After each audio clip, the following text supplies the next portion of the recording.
This episode of the eDesign It podcast is sponsored by Microchip Technology. Make the move to high voltage silicon carbide with ease, speed, and confidence. Microchip Technology's new 3.3 kilovolt silicon carbide MOSFETs and Schottky barrier diodes deliver advanced efficiency and reliability for your high voltage power systems. Unveiled last month at APEC 2022, the MOSFETs give you the industry's lowest on resistance of just 25 milliohms. And with the Schottky barrier diodes, you get the industry's highest current rating of 90 amps. Plus, you can get either of these power devices as a die or packaged. To learn more, visit microchip.com/APEC 2022. All right, guys, I'm Nicolette, and today Brian and I are here with Kiki Dikmen. He is the CEO of Get Choice. That's an energy, telecom, and utility management solutions company. So he's here to talk to us today about energy, right? And automation. And so thank you so much for joining us, Kiki. It is certainly a timely time to talk about energy. Thanks for having me. Well, you guys want to lead off as to what I should talk about? Absolutely. I have a great idea. Why don't you tell us a little bit about yourself and your journey to Get Choice? Yeah, so I was originally born and raised in Turkey. I came here as a collegiate tennis player. I played tennis for Turkey when I was younger and got recruited by a college over here. I went to college in Missouri. And after that, as fate shows it, I was my first job out of college was in Houston. So I moved down to Houston, and I've been down here for the past 25 years. So after the first 2-3 years of working for someone, the entrepreneurial spirit, if you will, was just too much for me to overcome. And I got into business for myself. And Get Choice, which we just went through some rebranding, is now celebrating its 20th year. Wow. So you guys do a lot of analytics, right? Predictive analytics. How do you guys use that in order to help save energy? Correct. So, first, let me tell you a little bit about the journey. I think I kind of skipped on it. We first got into the business just because it was a natural expansion for us. We were initially in the wholesale side of the business, essentially matching transactions between major banks and hedge funds and so forth. So then Governor Bush decided to deregulate the state of Texas, which is giving an option to choose an electricity provider for yourself, for your home, and or for your business. So we got into the business side of things to be brokers of electricity at that time. Since that time, it has grown to 20 plus states that has actually gotten deregulated. Energy has become a hot topic for a lot of people. Now sustainability and green energy has become different topics that we need to address. So over the years, we just kind of started expanding on our clientele base, starting from small businesses to today, serving Fortune 1000 companies with their various energy needs across different states. So energy is a topic that does not look the same between Texas versus Florida versus California. It's all different providers, different way of calculating it, different way of purchasing it. So as we continue to evolve, we added other commodities like natural gas, we added propane, we added telecom and internet, and then we started investing heavily into technology. And on our 20th year, we didn't want to box ourselves just inside the energy umbrella, if you will. So we came up with the name Get Choice because we wanted to keep the what we built with the name Choice, but we also wanted to add what we are as a new company now. So Get is a play on words. It's green energy, technology, and telecom. And then our software is actually called Get. And the software Get meaning get your bills, get your reporting, get your benchmarking, get your system sustainability, giving us a breadth of things that we can actually play around. So to your initial question of analytics and predictive analytics.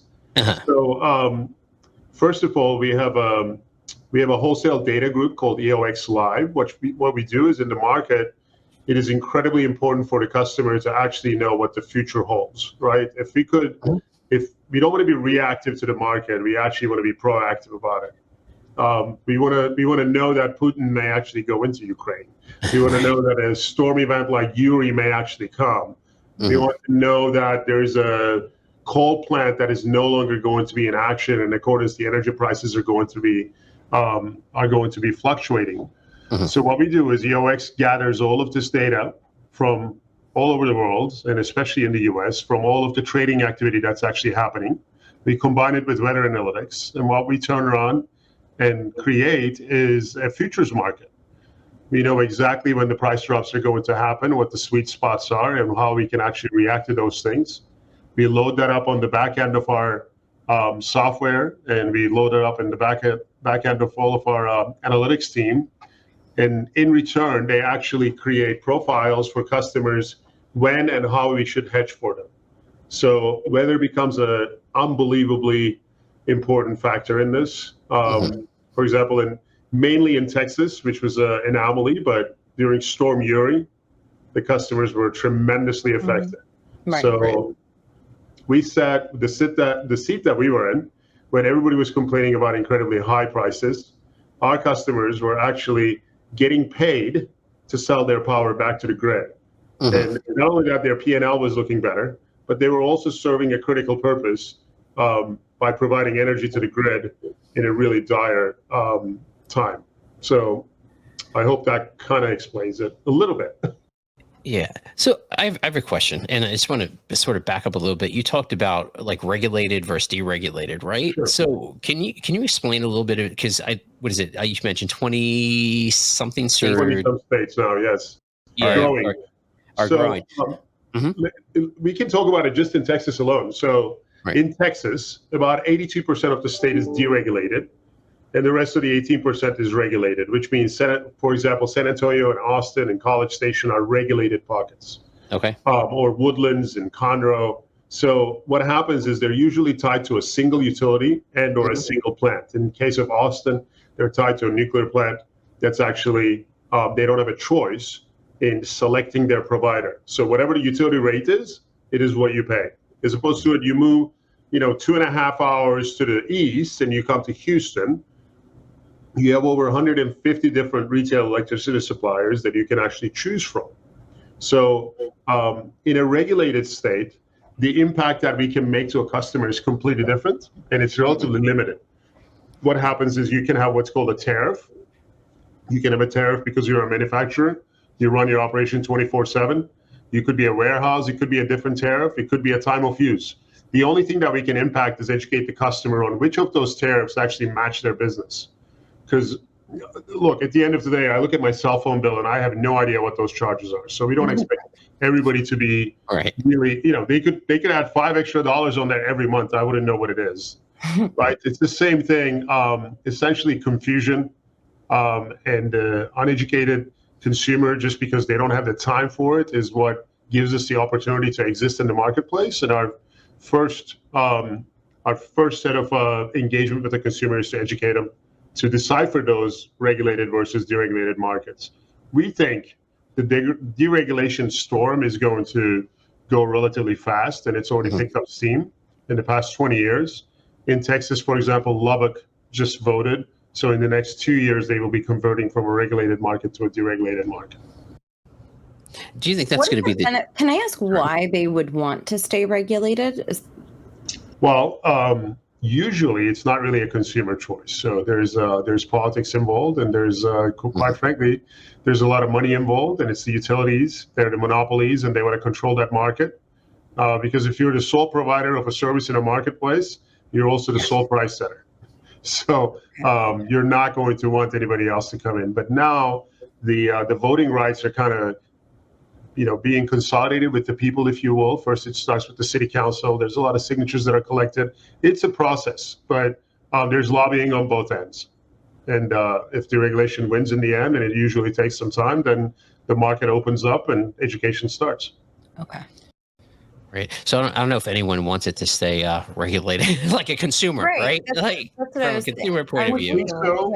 You would think so, but there's it just depends on how powerful market is happening. Gotcha. I'll give you a historical nuance to it, if you will. When John D. Rockefeller was supplying all of the kerosene for the gas lamps, he did not want Thomas Edison to come out with the light bulb, and then the Nikola Tesla to come with the alternative current. So it was the first bashing ad campaign in U.S. history that was funded by the Rockefeller family. So it lasted, we probably delayed the progression for 5, 10, 15 years. Just like electric vehicles probably got delayed way more than the technology that we actually had in hand. Yeah, I know. It's funny when people don't realize, like, there's still parts of the country that don't really have electricity, but that most places didn't have electricity until the turn of the century. Correct. At best, it's pretty crazy when you think about that. Do you know the first person to actually have have electricity in their house in the U.S. or in the world for that matter? Who? J.P. Morgan. It makes sense. Makes sense. So he was the funding behind Thomas Edison. So that was part of the agreement that his home is going to have the first electricity. To be the first. Like he didn't need another reason to go down in history, right? Yeah, exactly. So, we talked about the weather. Are there other examples of weather, playing a role in all of this? So weather plays a constant role. So polar vortex is a term that you guys are hearing, all of these cyclone bombs that you hear about. So there's multitude of ways that weather actually impacts pricing. So, and I'll talk about the cold as well as, for example, the Houston heat. So whenever let's talk about the heat. Whenever there's heat, whenever it's unbelievably hot in Houston, we're all cranking up their ACs, right? So when we do that, we have a total capacity of 72,000 megawatts in the entire state. That's all we have. So if the continuous growth in industrialization and continuous growth with everybody's needs and continuous growth in our, we all have more computers and more iPhones and more washers and dryers, regardless of the efficiency of the machines, we still have a lot more electronics that's going into our lives. We have sprinkler systems. We have everything that's actually pulling more energy. So when it's so hot and when we're pulling more energy, and any time that we actually are pulling more energy than the grid can actually produce. So think about it. It's simple economics, supply versus demand. All of a sudden, the prices are going to see the hike. Mm-hmm. On the reverse side of it, when it gets really cold, for example, again, we're kind of focusing on the state of Texas, but it is true for the rest of the nation. In this state, we're heavily dependent on natural gas. More than 50% of the generation is dependent on natural gas.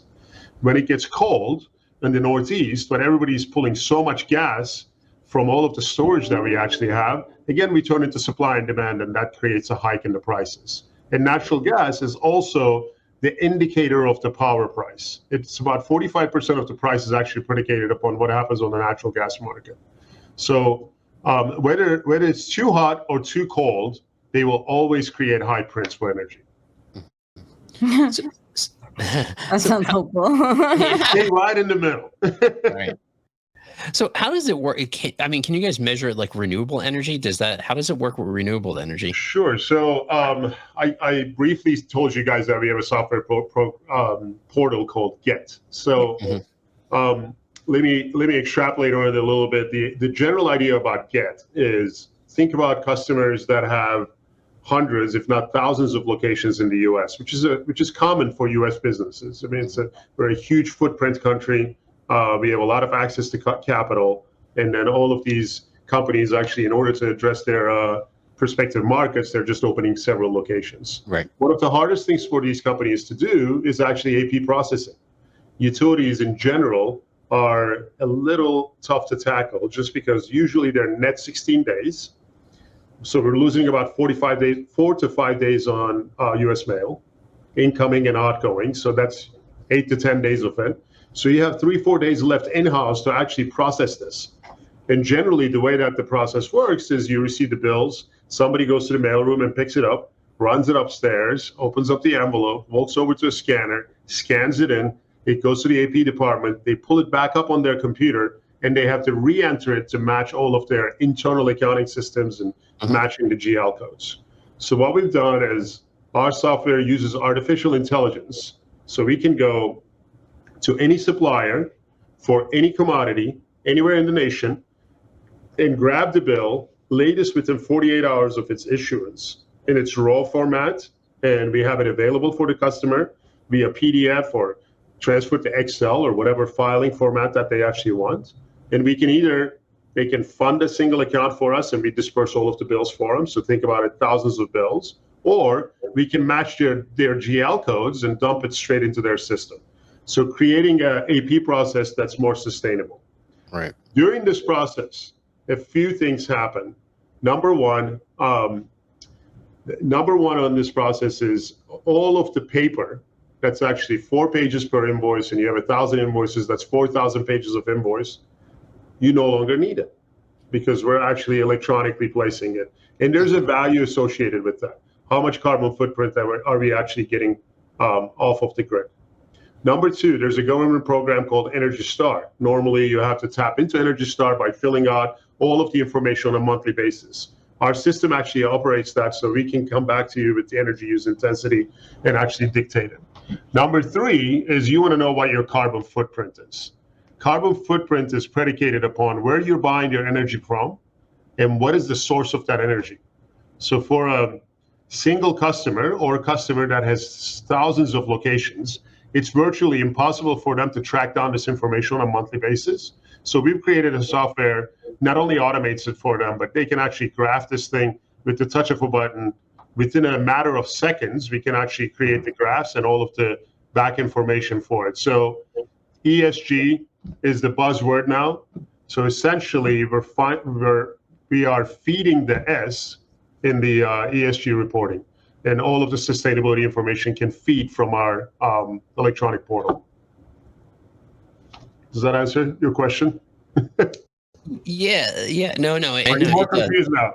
No, it does. I mean, I totally get where you're talking about, where the billing's going over and it's you're automating it.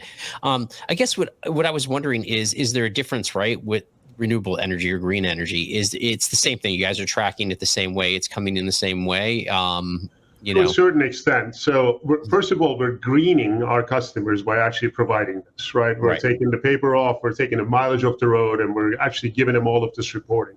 Mm-hmm. There's also different ways of going green, meaning you can buy what's called renewable energy credits. It's a live and active market. Essentially, let me clear one misconception in the market. When somebody says I'm buying green energy, mm-hmm.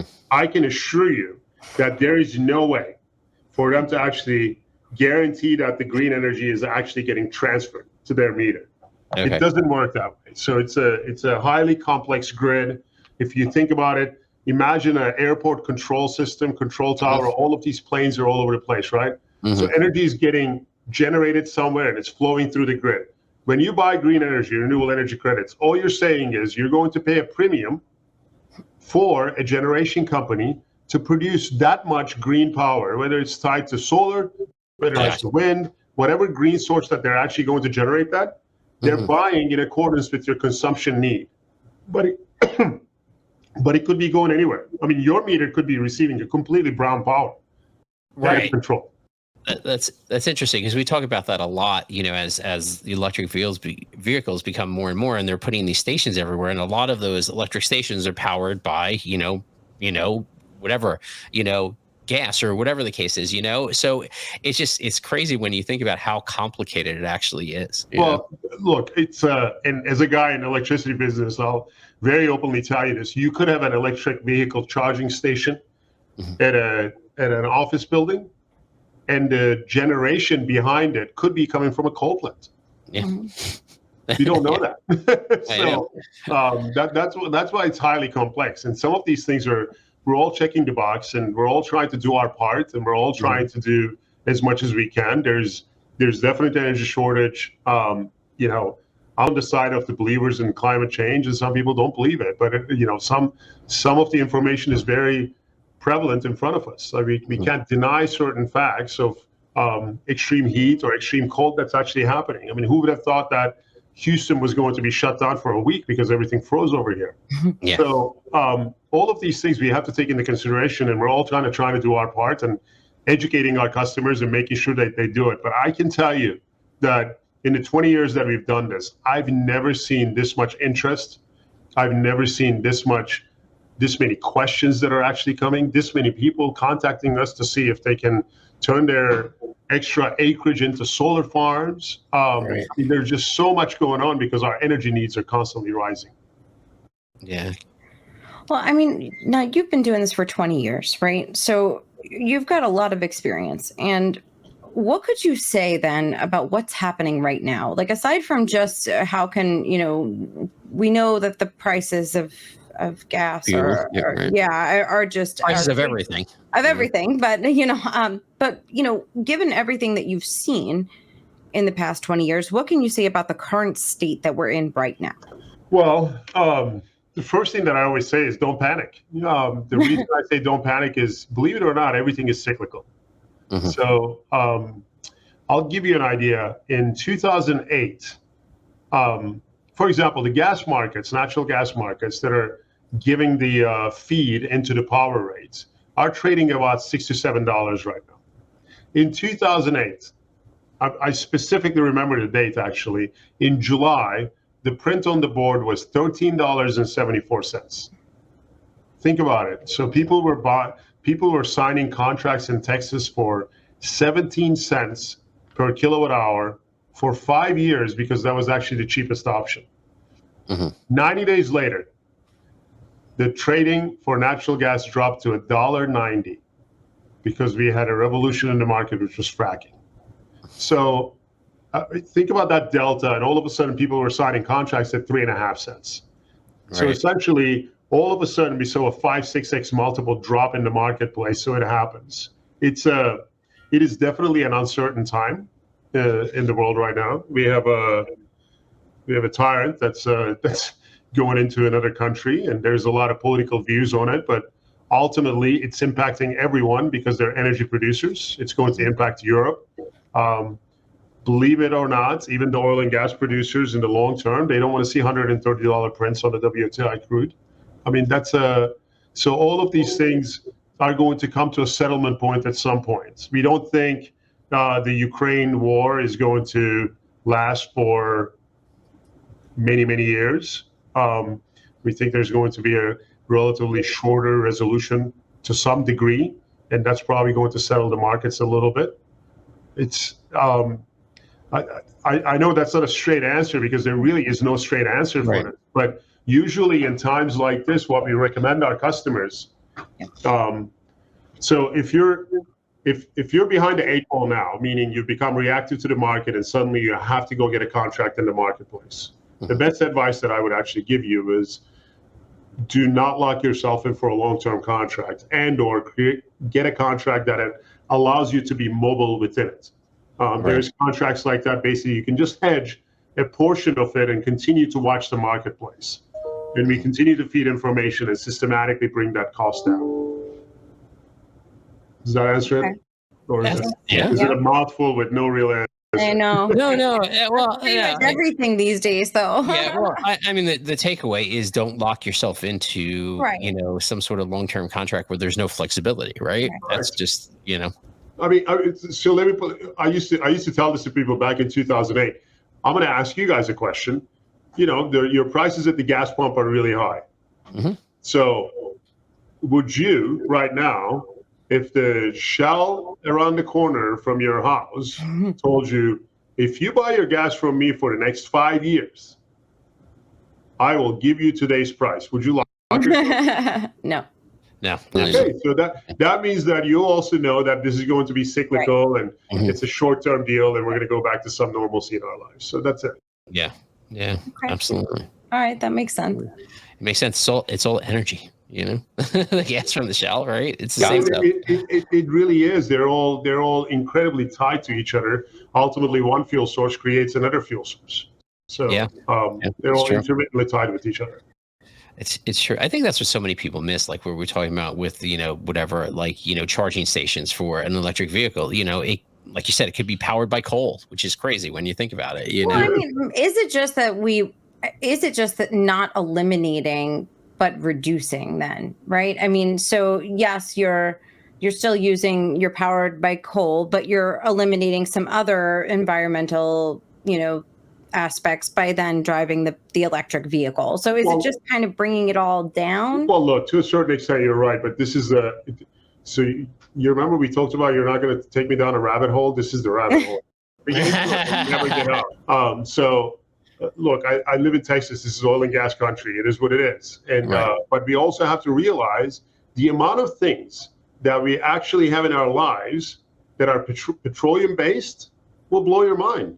Mm-hmm. Your jackets are petroleum based. All of the plastic that's actually out there that's powering all of the industries are petroleum based. So we're always going to need it. But you're right. It's a general reduction. And today it may be getting powered by coal, but it's slowly getting replaced by other sources. Now we're getting into battery storage. Now we have more solar. Now we have more wind power. More importantly, what I can tell you is that there's an awakening worldwide. Everybody's realizing that we have to do something. We either all have kids or we aspire to have kids, and or we want to start families or we already have families. So every action that we take in our homes is usually to try to create a better world for the next generation. So I think collectively people are trying to do that, and believe me, that really includes all of the oil and gas companies. Every company is really trying to do uplift from their own end, whether it's Exxon or Shell on the larger scale, or Marathon Oil or midstream companies. Everybody's trying to do their part. There's a lot of midstream companies in Texas that are actually making their stranded gas available for us to grab that gas and turn it into power on the field.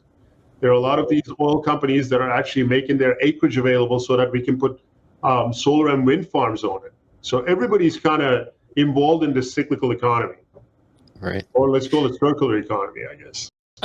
Yeah, I mean, it's interesting too, because, as we're talking about this, and you mentioned battery storage, right?